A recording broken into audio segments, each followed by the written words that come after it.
The Mysterious Mansion by Honoré Balzac. About 100 yards from the town of Vendôme, on the borders of Loire, there is an old grey house, surmounted by very high gables, and so completely isolated that neither tan-yard nor shabby hostelry, such as you may find at the entrance to all small towns, exists in its immediate neighbourhood. In front of this building, overlooking the river, is a garden where the once well-trimmed box borders that used to define the walks now grow wild as they list. Several willows that spring from the Loire have grown as rapidly as the hedge that encloses it, and half conceal the house. The rich vegetation of those weeds that we call foul adorns the sloping shore. Fruit trees, neglected for the last 10 years, no longer yield their harvest, and their shoots from coppices. The wall fruit grows like hedges against the walls. Paths, once gravelled, are overgrown with moss, but, to tell the truth, there is no trace of a path. From the height of the hill, to which cling the ruins of the old castle of the Dukes of Vendôme, the only spot whence the eye can plunge into this enclosure, it strikes you that, at a time not easy to determine, this plot of land was the delight of a country gentleman who cultivated roses and tulips and practised horticulture in general, and who was besides a lover of fine fruit. An arbour is still visible, or rather the debris of an arbour, where there is a table that time has not quite destroyed. The aspect of this garden of bygone days suggests the negative joys of peaceful provincial life, as one might reconstruct the life of a worthy tradesman by reading the epitaph on his tombstone. As if to complete the sweetness and sadness of the ideas that possess one's soul, one of the walls displays a sundial decorated with the following commonplace Christian inscription: Ultimum cogita. The roof of this house is horribly dilapidated. The shutters are always closed. The balconies are covered with swallows' nests. The doors are perpetually shut. Weeds have drawn green lines in the cracks of the flights of steps. The locks and bolts are rusty. Sun, moon, winter, summer, all in turn have worn the panelling, warped the boards, gnawed the paint. The lugubrious silence which reigns there is only broken by birds, cats, martins, rats, and mice, free to course to and fro, to fight and to eat each other. Truly, here an invisible hand has graven the word mystery. Should your curiosity lead you to glance at this house from the side that points to the road, you would perceive a great door which the children of the place have riddled with holes. I afterward heard that this door had been closed for the last 10 years. Through the holes bored by the boys, you would have observed the perfect harmony that existed between the facades of both garden and courtyard. In both the same disorder prevails. Tufts of weeds encircle the paving stones. Enormous cracks furrow the walls, round whose blackened crests twine the thousand garlands of the creeping plants. The steps are out of joint. The wire of the bell is rusted. The spouts are cracked. What fire from heaven has fallen here? What tribunal has decreed that salt should be strewn on this dwelling? Has God been blasphemed? Has France been here betrayed? These are the questions we ask ourselves but get no answer from the crawling things that haunt the place. The empty and deserted house is a gigantic enigma, of which the key is lost. In bygone times, it was a small fief and bears the name of the Grand British. I inferred that I was not the only person to whom my good landlady had communicated the secret of which I was to be the sole recipient, and I prepared to listen. "Sir," she said, "when the Emperor sent the Spanish prisoners of war and others here, the government quartered on me a young Spaniard who had been sent to Vendome on parole. Parole notwithstanding, he went out every day to show himself to the sous-prefect. He was a Spanish grandee, nothing less. His name ended in os and dear, something like Burgos da Fradier.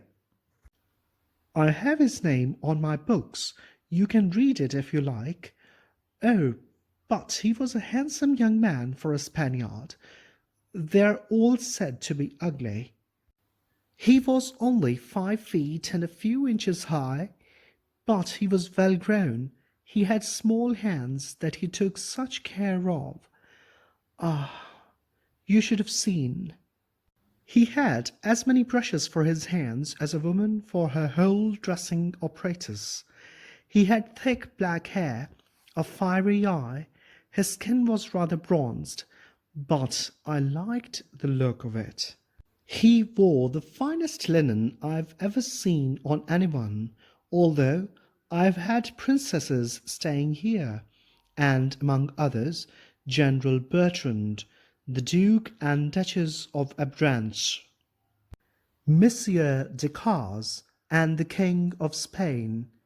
He didn't eat much, but his manners were so polite, so amiable, that one could not bear him a grudge. Oh, I was very fond of him, although he didn't open his lips 4 times in the day, and it was impossible to keep up a conversation with him, for if you spoke to him, he did not answer. It was a fad, a mania with them all, I heard say. He read his breviary like a priest. He went to mass and to all the services regularly. Where did he sit? 2 steps from the chapel of Madame de Merit. As he took his place there the first time he went to church, nobody suspected him of any intention in so doing. Besides, he never raised his eyes from his prayer book. Poor young man! After that, sir, in the evening he would walk on the mountains among the castle ruins. It was the poor man's only amusement. It reminded him of his country. They say that Spain is all mountains. From the commencement of his imprisonment he stayed out late.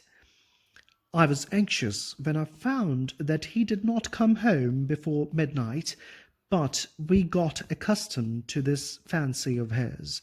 He took the keys of the door, and we left off sitting up for him.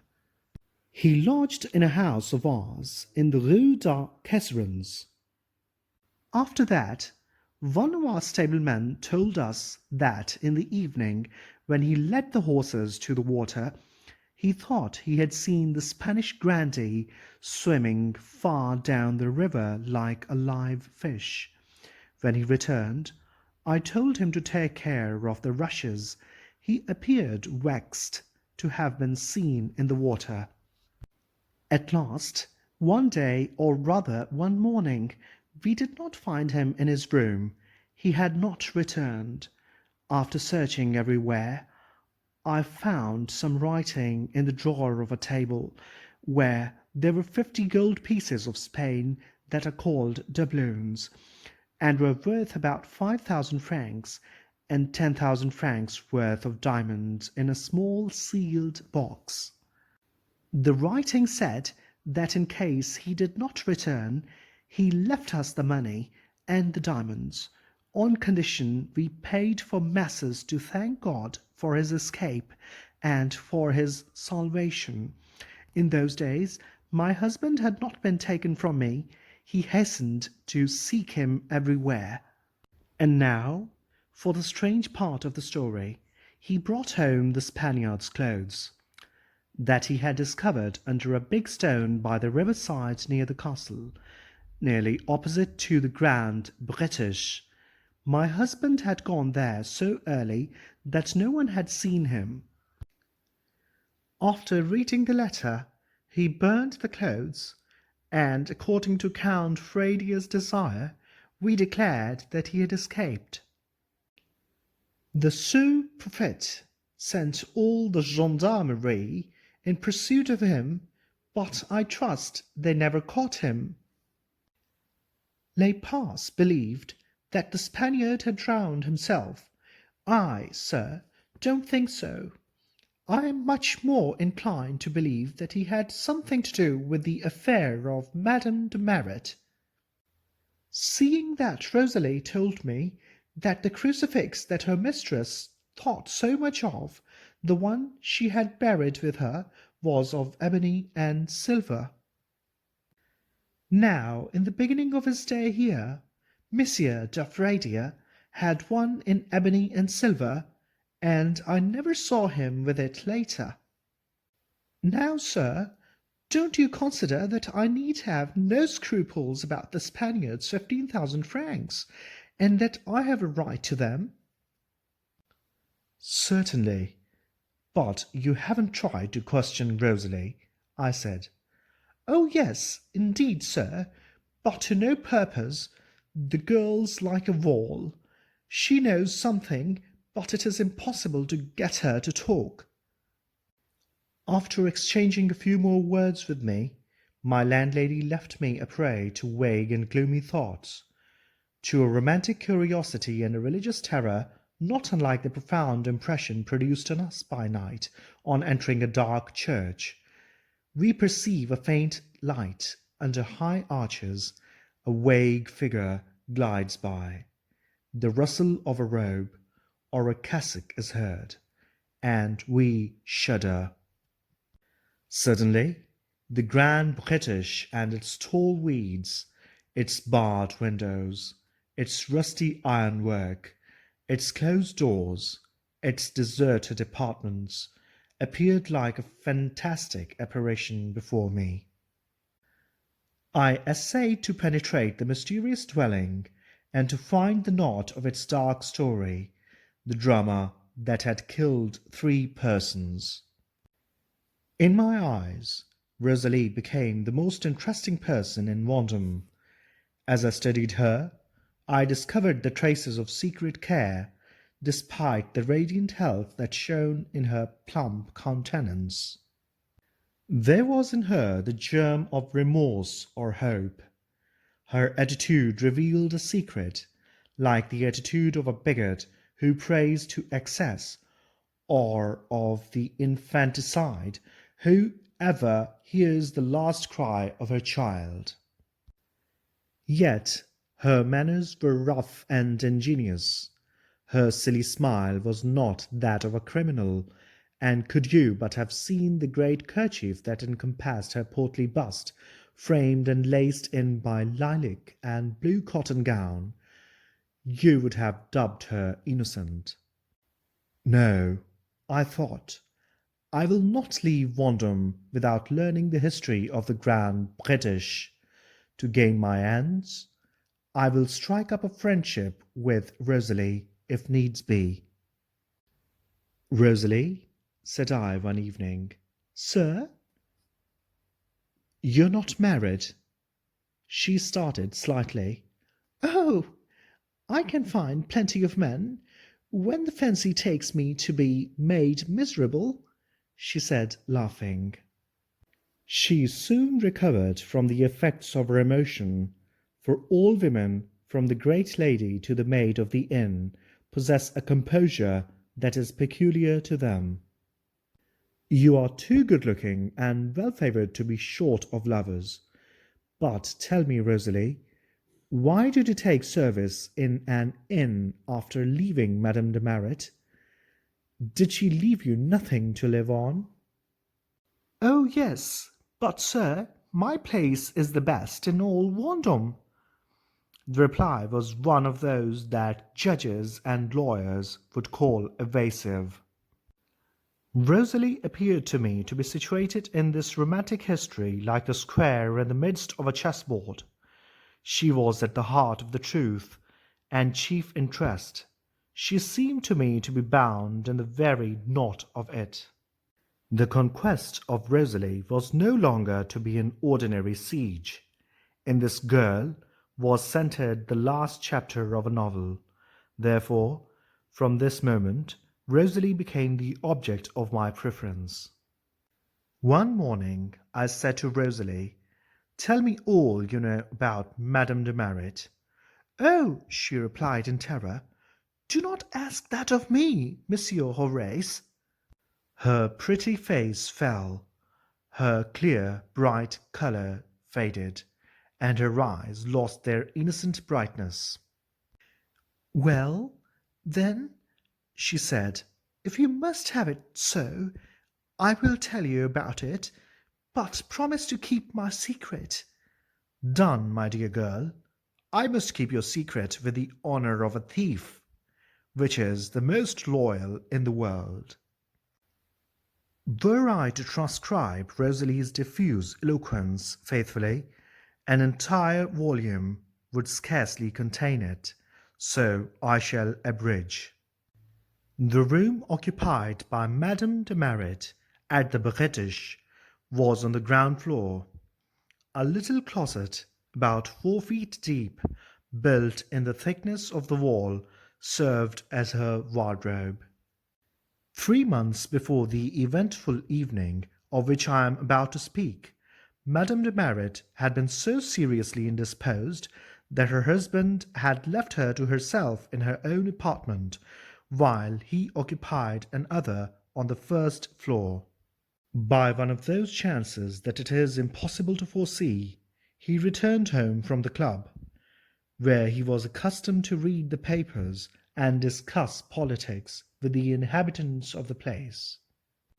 2 hours later than usual, his wife supposed him to be at home, in bed and asleep, but the invasion of France had been the subject of a most animated discussion, the billiard match had been exciting, and he had lost 40 francs, an enormous sum for Vendôme, where everyone hoards and where manners are restricted within the limits of a praiseworthy modesty, which perhaps is the source of the true happiness that no Parisian covets. For some time past, Monsieur de Marit had been satisfied to ask Rosalie if his wife had gone to bed, and on her reply, which was always in the affirmative, he immediately gained his own room with a good temper engendered by habit and confidence. On entering his house, he took it into his head to go and tell his wife of his misadventure, perhaps by way of consolation. At dinner he had found Madame de Marit most coquettishly attired. On his way to the club it had occurred to him that his wife was restored to health, and that her convalescence had added to her beauty. He was, as husbands are wont to be, somewhat slow in making this discovery. Instead of calling Rosalie, who was occupied just then in watching the cook and coachman play a difficult hand at brisk, Monsieur de Marit went in his wife's room by the light of a lantern that he deposited on the first step of the staircase. His unmistakable step resounded under the vaulted corridor. At the moment that the Count turned the handle of his wife's door, he fancied he could hear the door of the closet I spoke of close. But when he entered, Madame de Marit was alone before the fireplace. The husband thought ingeniously that Rosalie was in the closet, yet a suspicion that jangled in his ear put him on his guard. He looked at his wife, and saw in her eyes I know not what wild and hunted expression. "You are very late," she said. Her habitually pure, sweet voice seemed changed to him.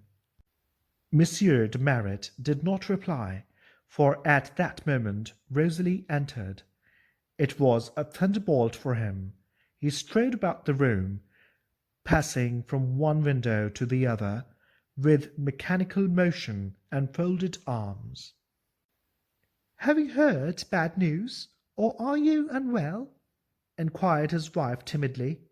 While Rosalie undressed her, he kept silent. "You can leave me," said Madame de Maret to her maid. "I'll put my hair in curl papers myself." From the expression of her husband's face she foresaw trouble, and wished to be alone with him.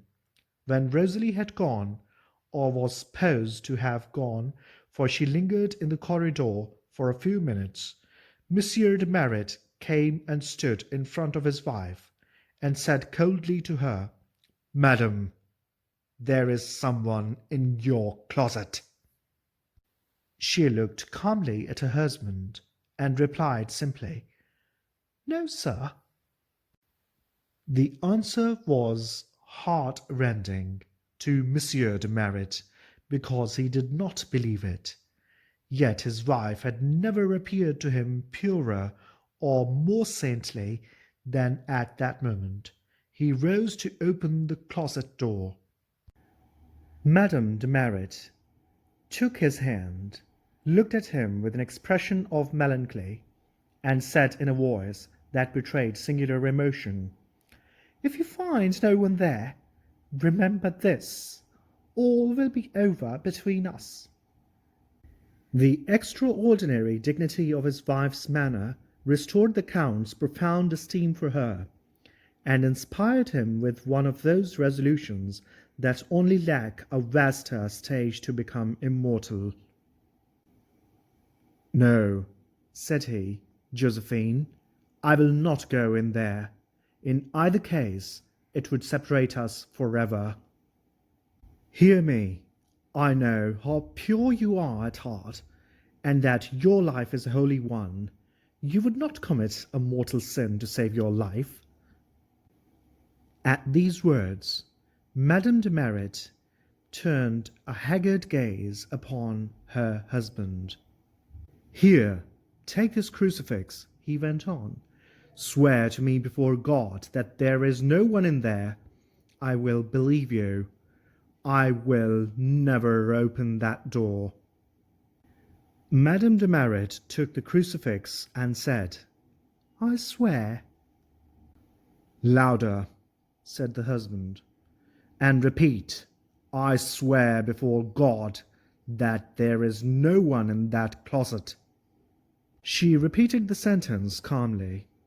"That will do," said Monsieur de Maret coldly.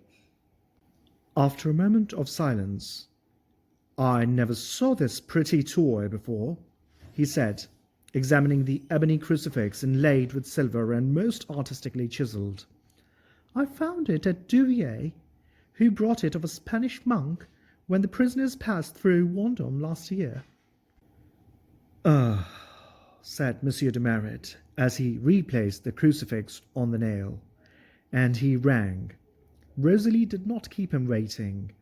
Monsieur de Maret went quickly to meet her, led her to the bay window that opened on to the garden, and whispered to her, "Listen. I know that Gorenflot wishes to marry you. Poverty is the only drawback, and you told him that you would be his wife if he found the means to establish himself as a master mason. Well, go and fetch him. Tell him to come here with his trowel and tools. Manage not to awaken anyone in his house but himself. His fortune will be more than your desires. Above all, leave this room without babbling, otherwise." He frowned. Rosalie went away. He recalled her. "Here, take my latchkey," he said. "Jean!" then cried Monsieur de Maret, in tones of thunder in the corridor. Jean, who was at the same time his coachman and his confidential servant, left his game of cards and came. "Go to bed, all of you," said his master then, signing him to approach. Added under his breath, "When they're all asleep, do you hear? You will come down and tell me." Monsieur de Maret, who had not lost sight of his wife all the time he was giving his orders, returned quietly to her at the fireside, and began to tell her of the game of billiards and the talk of the club. When Rosalie returned, she found Monsieur and Madame de Maret conversing very amicably. The Count had lately had all the ceilings of his reception rooms on the ground floor repaired. Plaster of Paris is difficult to obtain in Vendôme. The carriage raises its price. The Count had therefore bought a good deal, being well aware that he could find plenty of purchasers for whatever might remain over. This circumstance inspired him with the design he was about to execute. "Sir, Gorenflot has arrived," said Rosalie in low tones. "Show him in," replied the Count in loud tones. "Gorenflot," said her husband, "go and fetch bricks from the coach-house, and bring sufficient to wall up the door of this closet. You will use the plaster I have over to coat the wall with." Then, calling Rosalie and the workman aside, "Listen, Gorenflot," he said in an undertone. "You will sleep here tonight, but tomorrow you will have a passport to a foreign country, to a town to which I will direct you. I shall give you 6,000 francs for your journey. You will stay 10 years in that town. If you do not like it, you may establish yourself in another, provided it be in the same country. You will pass through Paris, where you will await me. There I will ensure you an additional 6,000 francs by contract, which will be paid to you on your return, provided you have fulfilled the conditions of our bargain. This is the price for your absolute silence as to what you are about to do tonight. As to you, Rosalie, I'll give you 10,000 francs on the day of your wedding, on condition of your marrying Gorenflot. But if you wish to marry, you must hold your tongues, or no dowry." "Rosalie," said Madame de Maret, "do my hair." The husband walked calmly up and down, watching the door, the mason, and his wife, but without betraying any insulting doubt. Madame de Maret chose a moment when the workman was unloading bricks and her husband was at the other end of the room to say to Rosalie, "1,000 francs a year for you, my child, if you can tell Gorenflot to leave a chink at the bottom." Then, out loud, she added coolly, "Go and help him." Monsieur and Madame de Maret were silent all the time that Gorenflot took to break up the door. This silence on the part of the husband, who did not choose to furnish his wife with a pretext for saying things of a double meaning, had a purpose. On the part of Madame de Maret it was either pride or prejudice. When the wall was about halfway up, the sly workman took advantage of a moment when the Count's back was turned to strike a blow with his trowel in one of the glass panes of the closet door. This act informed Madame de Maret that Rosalie had spoken to Gorenflot. All three then saw a man's face. It was dark and gloomy, with black hair and eyes of flame. Before her husband turned, the poor woman had time to make a sign to the stranger that signified hope. At 4 o'clock towards dawn, for it was the month of September, the construction was finished. The mason was handed over to the care of Jean, and Monsieur de Maret went to bed in his wife's room. On rising the following morning, he said carelessly, "The deuce! I must go to the mairie for the passport."